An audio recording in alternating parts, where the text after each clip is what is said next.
Right, here to explain all that in a bit more detail is our climate reporter and climate buff and extraordinaire, Harriet Bradshaw, who was in the room as those negotiations were ongoing last night. Harriet, just tell us in plain terms, on coal in particular, what was actually agreed? Well, yeah, let's go for that big headline, hey. So, phase down of coal and fossil fuel subsidies.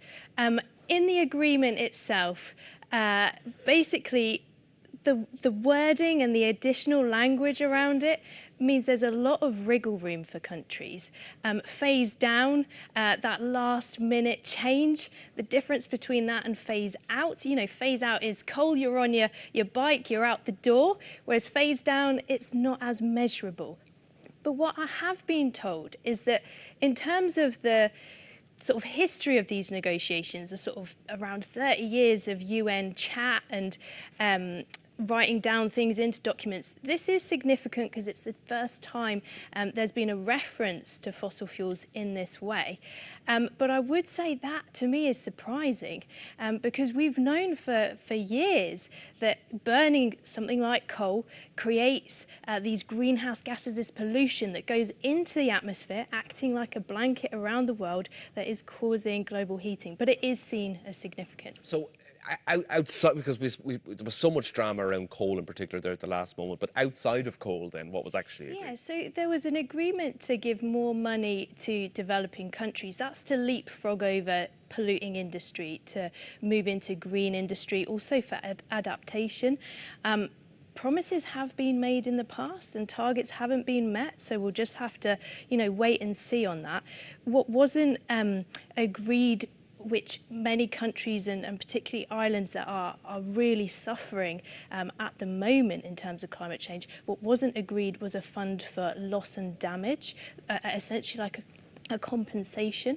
But something that was significant was about the short-term goals. You've probably heard over the course of the couple of weeks, these big long-term goals of net zero by 2050, for example. But they're being told, the countries in this agreement are being told, come back next year with more ambitious short-term goals to tackle climate change by 2030. And you mentioned there about those countries that are at the sort of the forefront of climate change, and there's this discussion around 1.5 degrees warming versus 2.4 degrees, all that kind of stuff. What is that? So basically, scientists are telling us that we need to limit global temperature rises to 1.5 to avoid worst case scenario. We're actually at 1.1 at the moment, and we've seen that isn't necessarily safe from all the things we've seen over the summer in terms of wildfires. But this agreement, let's be clear about this. This agreement is not a recipe for limiting global temperatures to 1.5. A lot more needs to be done. The 2.4 is what the Climate Action Tracker analysis this week is saying we're on course for, if you take into account these short-term deals that are going on, these short-term ambitions. We're not on track for 1.5.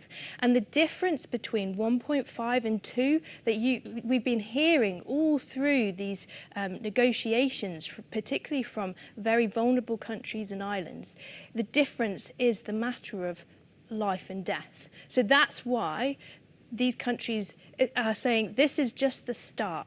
This is the firing pistol. It is not the end of the race, this agreement. And you were in the room there last night, Harriet. It looked like high drama. What was it? What was the mood like? What was it like? It was absolutely high drama. Lots of flitting around. I was following and watching John Kerry, going from one place to the other. There was huddles between the big powerhouses, and there was a lot of talk throughout the session before the announcement was made. A lot of talk about disappointment, compromise. This is the least worst case, scenario. Like not having an agreement would be the worst case. There was a lot of that language. So you did get a sense that it is a start, but there was a lot of compromise that had been made to get to that point. Fantastic. We will leave it there. And Harriet, you are wearing, I understand, a recycled dress this evening as well. Yeah, my auntie made this. Fantastic. Yeah, out of recycled fabric. Fantastic. Well, thank you very much, Harriet. Cheers. Right, let's